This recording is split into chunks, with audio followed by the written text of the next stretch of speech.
Okay, so in today's class we're going to talk about copyright protection for databases. So when we're looking at laws, two issues kind of come up or have come up for us. The first is the definition, what it means. So for copyright, something needs to be original, for example. So how close to the wind can you sail and still be original? Like, what does that mean? And so for a lot of things we're going to look at throughout this module, we'll be exploring the exact meaning of what something says and how close can you go without crossing a particular line.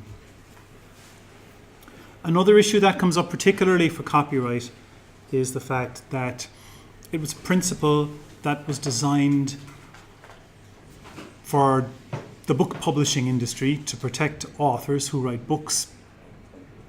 And as technology has developed, there are other kinds of things that have come up that we want to protect, but that don't really fit the definitions of what we had before. So the law, particularly common law, is very good at extending existing principles to new scenarios. It's really quite good at that. But then, how far can you take it? And that becomes an issue. And so copyright law, as envisaged by the Statute of Anne, for example, 1710, couldn't have imagined, recordings of sound recordings. And so sometimes some of the new technologies don't sit particularly well with the existing principles. In databases, we have an interesting scenario where both of those questions come up. One is originality, and then how do we protect something we want to protect when it doesn't really fit the definitions we had before? So, databases have proven problematic for copyright. Because databases are valuable and we want to incentivize their development. They're a good thing. But they can be expensive to develop and very easy to copy. And so databases pose a problem for copyright law.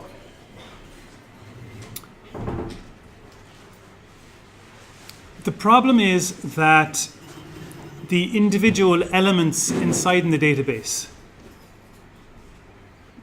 might not be deserving of copyright. So facts, for example, on their own aren't copyrightable. So then how can a collection of them be copyrightable? And that's the problem. So Paris is the capital of France, that's a fact. Just expressing the relationship between Paris and France. And there is not a lot of many other ways to say that. That piece of information is pretty much indivisible and can't really be expressed in any other way. The question then is, can a collection of those, if I compile a table of capitals of the world, can that collection be copyrightable? Can you think of an encyclopedia?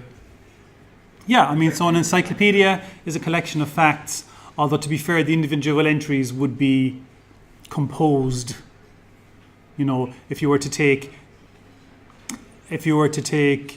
the entry on Cork or something in an encyclopedia, the individual entry itself, there might even be a degree of originality in there that would, on its own, be worthy of copyright.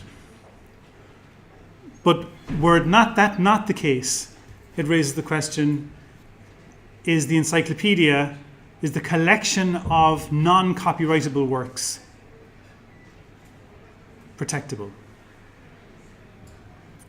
So if you take, for example, say now 74, or compilation, whatever, up to now probably 204, whatever. Obviously, the individual songs on that compilation are protected by copyright. But is the compilation itself separate from the individual components? Is that entitled to another copyright? And in most cases it would seem yes. That the act of compiling works creates something that is worthy of copyright protection, irrespective of the underlying works themselves. So, if I was to do the 100 greatest poems ever written in English, some of those might be copyrightable, some of those might be not. But independent from that is my compilation of the 100 greatest poems in English protectable. And the law would seem to suggest that yes, that kind of compilation is protectable by copyright. So if someone was to go away and reproduce that list, they're infringing on my copyright. If I was to bring out a book of the 100 greatest poems written in English, and let's say they had all, my selection was only works that had the copyright expired, if you were to bring out the same book, you would be infringing on my copyright, not on the individual poems, the copyright on those is gone, but in my compilation of them. So the threshold for originality in copyright, as we've seen over and over, is really quite low. And it brings us then to the interesting question of, well, how close to the wind can you sail? So there was a very important case, excuse the capital V there, Kelly v. Morris. So there was this directory of London that was compiled, and it was compiled manually. So basically the company that produced it sent people out onto the streets of London. Right, Peter, today you're doing such and such a street. And the people went door to door, shop by shop, figuring out, okay, which shop is here, what's the name of the owner, what's the address, what do they do. And they compiled quite a successful directory. You can imagine that was a lot of work, sending people out door to door. But that Peter Smith is a shoemaker and his address is number 12 Cork Street, that's just a fact. That individual fact can't be protected by copyright. There's nothing I can do to stop you using that fact and communicating it to other people and expressing it. That's just not possible. But the question then was, can the compilation of those facts create a work that is protectable by copyright? And so this other directory was published, and because there were some errors in the first one, the fact that the second one had copied the first one was pretty obvious. Because they'd gone out street to street, they might well have had errors themselves, but that they had the same errors as were in the original directory was evidence that it was simply a question of copying. And in fact, even in the 20th century, we've had scenarios where people have published directories and deliberately put errors in to catch people who would be copying them.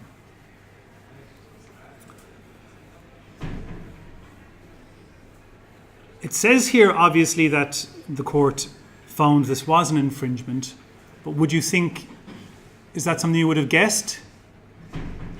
I mean, given that we're in labour, skill and judgment land, given that we're in protecting investments in creating works, and this is 1865,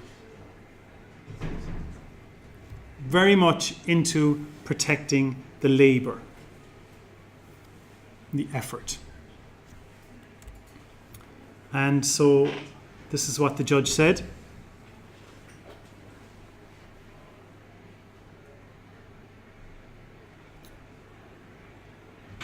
The defendant is mistaken in what he assumes to be his right to deal with the labour, note there, and property of others.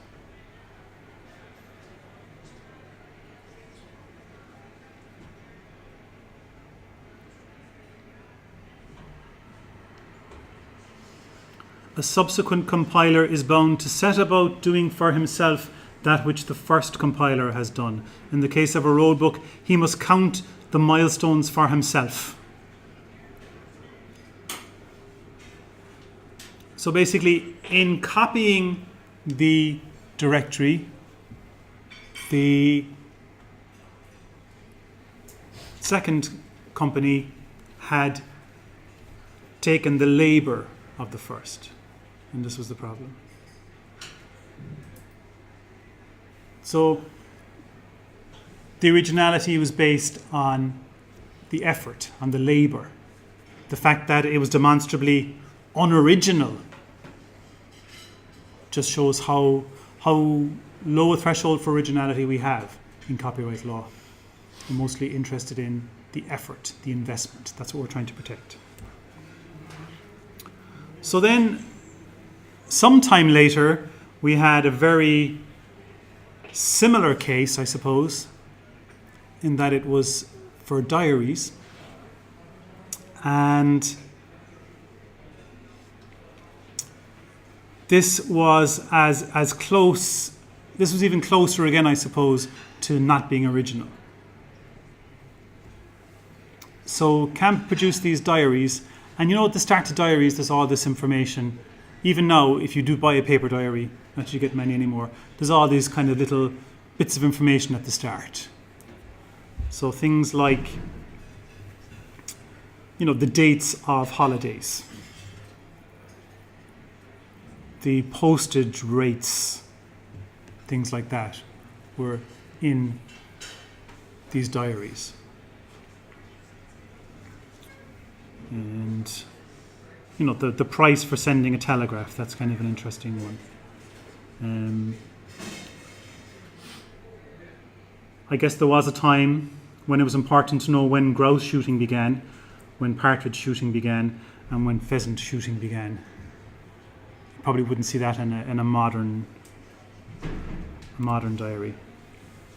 Things like just the rates for sending letters.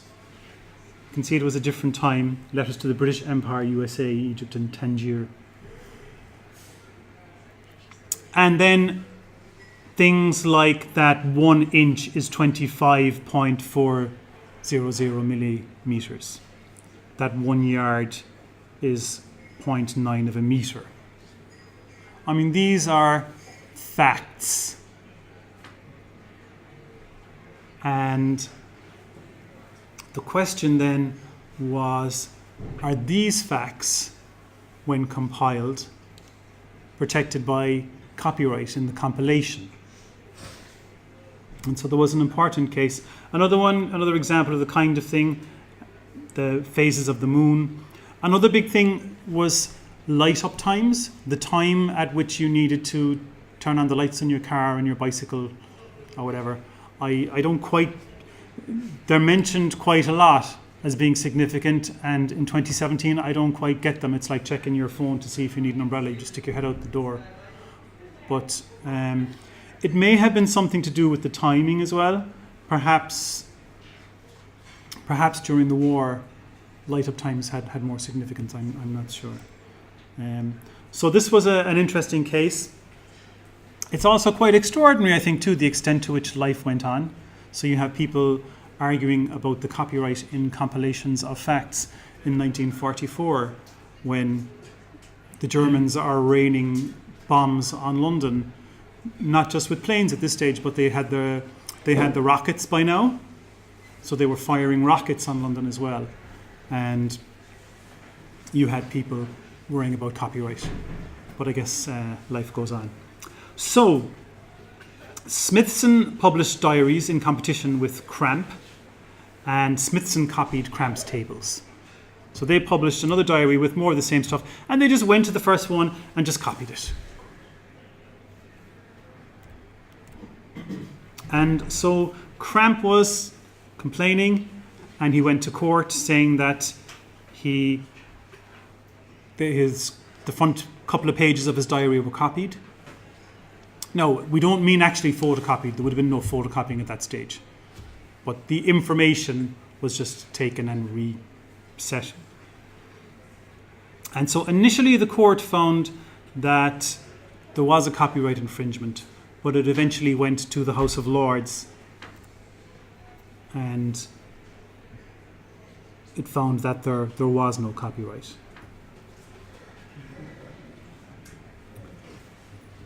I won't do my House of Lords accent. So there would be considerable difficulty in successfully contending that ordinary tables which can be got from or checked by the postal guide are subject to copyright as being an original literary work. So like the price of postage to various parts of the world, this guy was having none of that. The sun does in fact rise and the moon set at times which have been calculated, and the utmost that a table can do on such a subject is to state the result accurately. There is so far no room for taste or judgment. So labour or skill or judgment, he's saying basically here that this is different because there was no labour or skill or judgment really. Unlike the going from door to door to compile the directory of facts about who works where and what they do.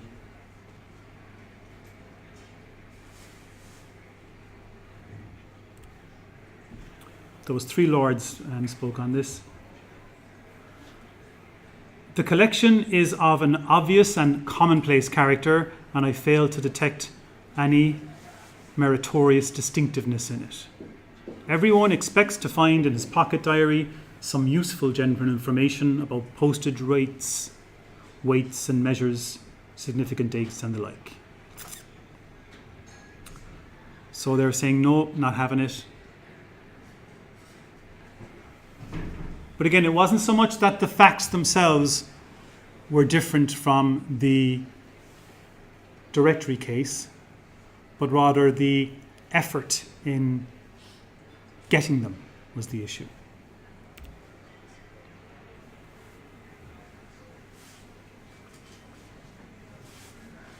Not every compilation can claim to be original literary work, even in the pedestrian sense attributed to the words by the law. So he's even claiming there, look, like we know we have a really, really low threshold of originality. We know we have a really, really low threshold for originality for compilations even. But that really threshold notwithstanding, the still is just below that. Okay. No. So whether enough work, labour and skill is involved and what its value is must always be a question of degree. So in this case, eventually the House of Lords decided that there was no copyright in that compilation of facts. Now, there's a thing now as an aside that I want to talk about, which is kind of come into play here, and that's the merger doctrine. So we had been talking about the idea-expression dichotomy, where you can get copyright in the expression of an idea, but not in the idea itself. Ideas can't be copyrighted, only expressions. And there was a case, Kenrick v. Lawrence, which was very important. Well, actually, people argue the importance of it now. It was important at the time.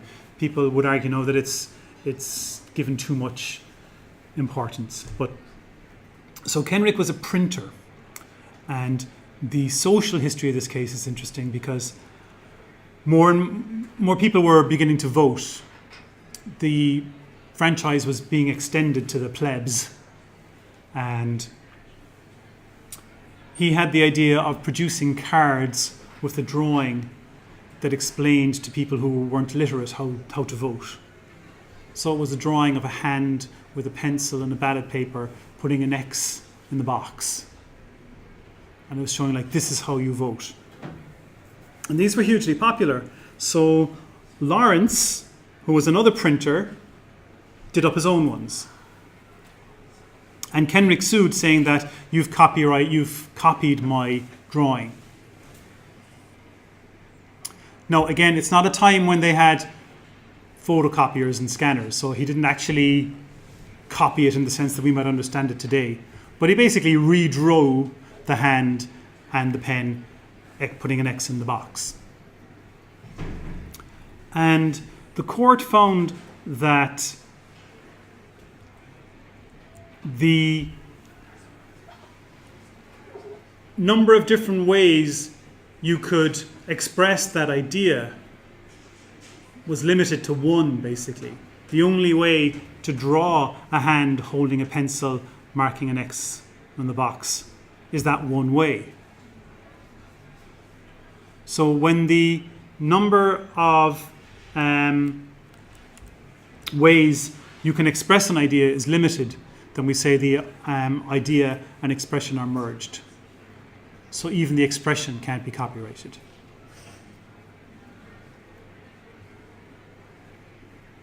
So that's the merger doctrine for idea and expression. What was interesting also was that imagine if someone had exclusive control over the means of explaining to illiterate people how to vote. That would actually have given them quite a lot of political power as well. So if you think about it, how many different ways can you express the price of a postage stamp or the times of the sunrise? I mean, there's, just can't be done. So they're not copyrightable. So then this brings us to the 20th century, and indeed some of the 21st. Various things then have come up. So, like, is the train timetable from Cork to Dublin or from London to Edinburgh, is that something that can be copyrighted? I mean, it's really just a collection of facts. If you want to compile it yourself, are you expected to stand at the platform for a week and count the trains coming and going and devise your own? Is that the minimum requirement? There have been some cases, we won't go into them, where for train timetables, it has come up. And the courts have kind of said, like, no, you can't copyright the train timetable. But TV listings was a big thing. So it's hard to imagine now, in 2017, in kind of the internet age, but there was a time when there was a lot of value in what was coming on the telly.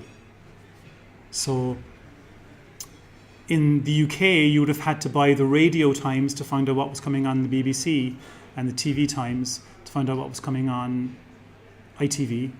And in Ireland, you had to buy the RTE guide to know what was coming on the telly for the week. If you lived in Dublin and you had, the privilege of having BBC and ITV as well as RTE, you might have had to buy all three. And so the TV companies were claiming copyright in their listings. And there were some very big cases that went all the way to Europe about that. And Ireland in particular was one of them. There was a magazine that was publishing the listings, and RTE was kind of having none of it. It's hard to imagine a fight about that nowadays. So that has come up. Another big one was football fixtures. You would think that, Manchester United is playing whoever, Liverpool on Sunday at 3:00 on such and such a date, that list couldn't possibly be copyrightable. But that was a business. There was a company whose job was to license that, throughout Europe. And there were some cases then where people who were producing football listings without permission were being sued. And the question was, can you have copyright in football listings? Horse racing was another one that came up as well. That there's a race today at Mallow at 3 o'clock and here's the names of the horses running. That's information bookies will want. Can you claim you've got copyright in that information? And so if they're going to use it, they need to come to some deal with you. So in the US, the court held that the white pages, which would be like sorted by name for a telephone directory, could not be copyrighted. So the names, the names were listed alphabetically and then the numbers. And so this was a case at the Supreme Court. So it went all the way to the Supreme Court. And so what the judge said. So it may seem unfair that much of the fruit of the compiler's labor may be used by others without compensation. So again, thinking about the labor, the effort.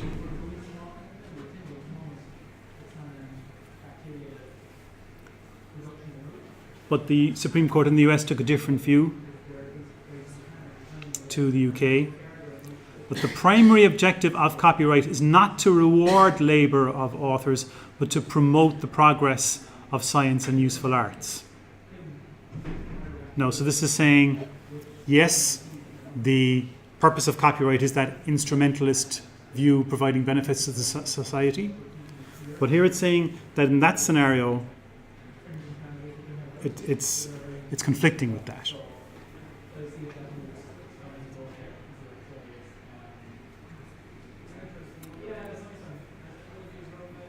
So assuming the absence of original written expression, which was the case here, only the compiler's selection and arrangement may be protected. The raw facts may be copied at will. And the point here was that they're listed in alphabetical order. So if you have a collection of facts, you're sorting them alphabetically. What's the big deal there? What's your contribution? What are you looking for protection for? You've got diddly squat. Whereas, well, I'll just quote here. On what basis may one claim a copyright in such a work? Common sense tells us that 100 uncopyrightable facts do not magically change their status when gathered into one place. But in the case then of yellow pages, which were listings of companies with their phone numbers, but sorted into categories, well, that sorting into categories required labor and skill and judgment. And so that was protectable. In both cases, the underlying facts were not worthy of any protection. But where the compilation was mechanical and there was no contribution, there was no judgment there, the compilation wasn't protectable, but where there was some judgment, it could be protected. So there's the difference there. No. The EU decided that databases needed to be protected. Let us assume, for simplicity, that we're talking about databases of facts for which the facts themselves would not be individually subject to any copyright, just for simplicity. Okay? And the EU decided that databases needed to be protected, and so there was a directive. You recall the difference between a directive and a regulation is that a directive is an instruction to a member state to pass laws meeting the required objective, whereas a regulation is applied directly. No. It introduced two kinds then of copyright protections for databases. So the first was for an original database, and we'll see what that might be. And then there was a second sui generis database right, we call it. And this is a database right for a database irrespective of whether it's an original database or not. So we have two kinds of databases. So one is an original database, another one isn't original, but it might still have this database right applied to it. Okay? And again, the big emphasis is on the investment for the database creator. Now, for original databases, it's conceivable that in Ireland and the UK, they would have been protected anyway by copyright law. If there was some specific contribution in the compilation, they would probably have been protected. They might not have been protected on the continent where labour, skill and judgment weren't as predominant. But it's certainly the case, well, not certainly, but for unoriginal databases, it is arguable they might have had no protection on the continent at all. Whereas in Ireland and the UK, the labour, the investment might well have been worthy of protection. So this is Article 3 of the directive. So databases which by reason of the selection or arrangement of their contents constitute the author's own intellectual creation. So here we're saying if there's something in the selection, in the arrangement, that gives them the originality, they'll be protected. And no other criteria shall be applied to determine their eligibility for that protection. Like I was saying, it is arguable that in Ireland and the UK, existing copyright law would have captured this scenario anyway, but perhaps not so much on the continent. And it's a separate discussion from the contents of the database. So the individual pieces of information being held may or may not have copyright associated with them. That's separate. Okay? So originality is by reason of the selection or arrangement of their contents. It is the author's own intellectual creation. So if we look, for example, in the Irish Act in section 17, we've listed literary, dramatic, musical things, sound recordings, films, broadcasts, the typographical arrangement, and there we had then in part D, original databases. So that's why it says original databases and not just databases. So original databases are ones that would meet this threshold of originality. So yellow pages perhaps, white pages not so much. Now, so the database right then is a separate property right in databases. So even if they're not original, where there has been a significant investment, we'll say, sorry there now, 8 typos, investment in obtaining verification or presentation of the data, it's protected irrespective of the value of the individual pieces. That's fair enough. So this is a separate one then, which would apply to a database even if it's not original, provided you can demonstrate the investment in the obtaining, verification, or presentation of the data. So if you've gone to a lot of trouble to build up your database, you can claim protection for it.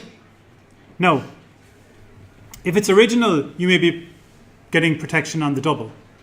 So the original databases would be a subset of all of the databases. That's why I put that little green and blue thing up there just to remind us of that. So in this part of the database directive, it talks about the right of a maker of a database which shows that there has been qualitatively and or quantitatively a substantial investment. So it's all about the investment in the database. Now, for us in Ireland and the UK, that's so what? We've been protecting this kind of thing.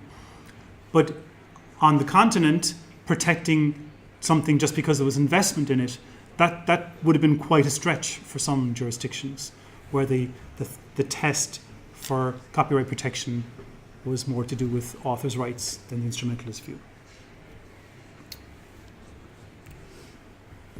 And so we've translated this then into the Irish law, because the directive doesn't apply as law. It's an instruction to individual states to make laws that achieve the same thing. And so where there's been a substantial investment, you get your protection. So the database right prevents others then from using the database without permission. And even when this permission is granted, you can't abuse it to recreate the database, which is an issue. So even if there is a right to use it, you can't exercise that right over and over and over and over again to build up your own database, which is a problem. So the database directive prohibits the repeated and systematic extraction or reutilization of insubstantial parts in order to basically make your own.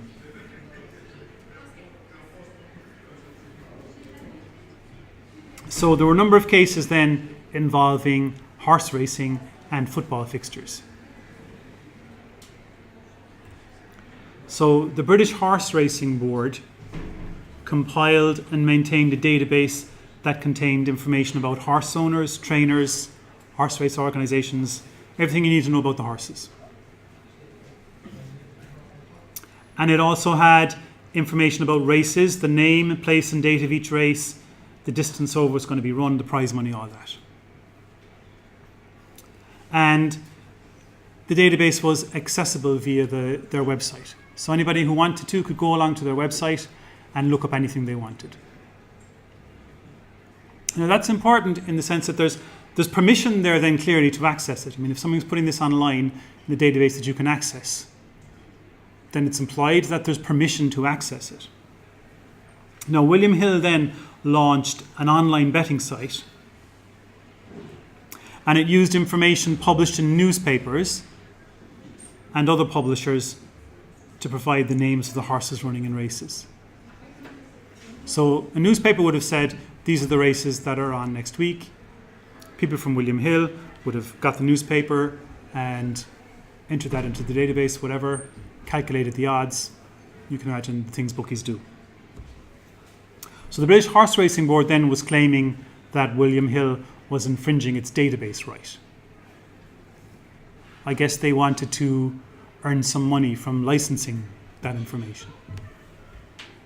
And this was an important case because it went all the way to the European Court of Justice. So it was very clear that the British Horse Racing Board had invested an awful lot of money in the development and maintenance of the database. And they even produced figures something like, £4 million or something. And it was clearly a big undertaking. But this was a very interesting distinction that the court drew. It said that the investment has to be in the obtaining, verification, or presentation of the contents of the database. This is to be distinguished from the investment in the data itself, which can't be taken into account when considering whether the investment has been substantial. So the individual pieces of data had been expensive to create, but the database itself, that investment was to be measured separately, which is a very fine distinction. It's a very narrow, very tricky one. So basically they're saying that what William Hill used then was quantitatively insubstantial. So they had this big, huge database, trainers, horses, blah, blah, blah, blah, blah, blah, blah. William Hill had only used the fixtures information from the database when the races were being held and who was in them. So that was a small portion of the larger database. So that was one point.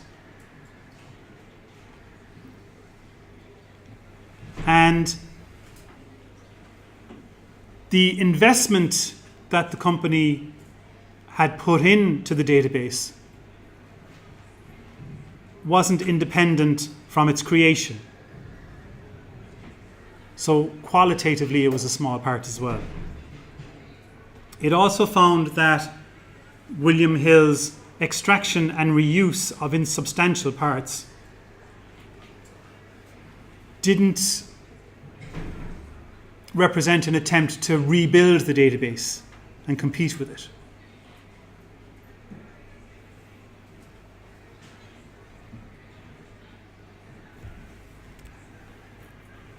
So in the end, William Hill was off the hook there. So the database right protects databases, but it requires suitable investment. And the investment in the creation of the data doesn't qualify. That's creating the data. The investment must be in verification or obtaining. And substantial then is also measured quantitatively and qualitatively. And the repeated and systematic reuse infringement, that's really only going to kick in if what you're doing is trying to reconstitute the database or a substantial part of it. So the database right does give you lots of protections if you can establish that you have it. But it does seem that establishing that is quite tricky. If we were to go back to the directory case, clearly there was a lot of investment in going from door to door to create the data. But that's investment in the creation of it. That's distinct from the verifying or presentation. It's arguable that if you had the directory and you went back door to door the following year to verify that that was correct, that's where you might get your protection from, but not when you created the data originally. It also found, which is important, that the database right can be infringed indirectly. As far as we know, William Hill wasn't going to the BHP website to get its information. The BHP had given that to newspapers, and William Hill was taking it from the newspapers. Had it been infringing, the fact that it was infringing indirectly wouldn't have saved it. But in the end, it was found it wasn't. So, copyright law in Ireland and the UK emphasises quality rather than quantity when making assessments of substantialness. Okay. The database right lasts 15 years, but if you update the database significantly, you'll get the clock ticking again from that investment. The database right applies only in the EU and only to databases created by Europeans. There's quite a bit of falling out between the US and the EU about the database right. There's no equivalent right in the US. What if the database is maintained between like US and Europe? Yeah, then it gets complicated. So, and also a database might be sold on, a US database might be sold on to someone in Europe who might add to it, and you get all these complications. But in principle, it only applies to works created by EU nationals or residents. Now, there's one last thing then. I'm going to try and rush and get it done today rather than... I think we'll try and get that done today. So, if you have a database online, or you have a database anywhere, and you want to allow other people to connect to it, you can use what's called an application program interface, or an API. So if you take, for example, the Transport for Ireland service where you can pick a point in Ireland and another point in Ireland, and it'll calculate how to get from A to B. You can do that via the website, but they might also have an API where third-party developers can also use that. So an API is like a backdoor into the database that you can give to other software developers. For stuff that's published on the web, well, if you don't have the key to the back door, you can always just go in the front door, go to the website and get the information you want and pull that out. We call that screen scraping. So screen scraping is where you extract information from a database using the web interface because you don't have access to the database directly. Now, there was an interesting case in Dublin, Dublin Bikes and Fusio. So the Dublin Bike scheme is a scheme where you can rent bikes very cheaply in Dublin. There's the scheme in Cork now as well. We have the Coca-Cola bikes. And this was administered by an advertising company in exchange for advertising spots. So you know the way like on the bus stop there's an ad.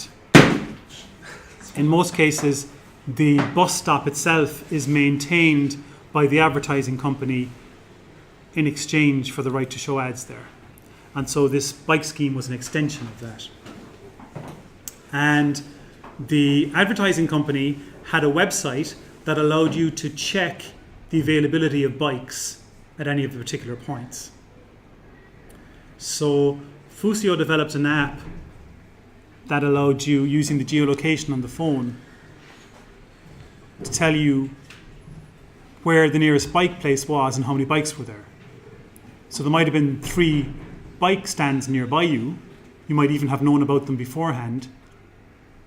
But it turns out maybe 2 of them have no bikes at the moment. So that was information you could use. So they developed an app that did this, but this app went in through the front door of the website and pulled out the information it needed. And the advertising company claimed it had a database right in the information about where the bikes were. And so the app was pulled off the App Store and you can't get it anymore. So some people would argue that that's a big deal and that was a step too far. It would have been an interesting case actually if it had gone to court. The company just said, I mean, it was a free app. They were like, we're not going to go risk losing lots and lots of money in court over free app anyway. But it would have been an interesting one to see whether there was actually copyright that could be enforced in the position of the bikes. Another interesting one is air code. How many people know their air code? 1, 2, my God. Okay, I'm surprised it's that many. So everyone has an air code now in their home, associated with their home, and you can use that. You can go to the website to look up an air code if you don't know it, but that system cost so far 38 million euro of taxpayers' money, not including the salaries of any civil servants who might have been seconded to work on it. But just in terms of money paid out, it's cost 38 million euro of taxpayers' money. But yet that database isn't public in the sense that if I set up a delivery company, let's say Deliveroo, for example, wanted to use air codes in order to make sure it gets people's locations correct. It couldn't do that without paying a fee.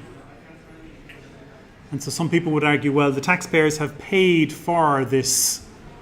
Surely it should be in the public domain. And if you go to the website, you can do like 6 lookups a day or something. You can't do any more than that. That's to stop someone from systematically rebuilding the website. It would be interesting if somebody was so upset by the Aircode project that they asked you to go and check your address or to enter your details into a website and they would rebuild it for free. In theory, the database right would prevent them from doing that. But it would depend, I guess, if there's nothing wrong with maybe individuals providing that information to a third party. I think that was part of the reason they made the air code numbers totally indecipherable. Like your next door neighbour could have a totally different air code to you. Not like postcodes in the UK where half a street would have the same one. In the UK, half a street would have the same postcode, whereas here, every single one is unique to every single home.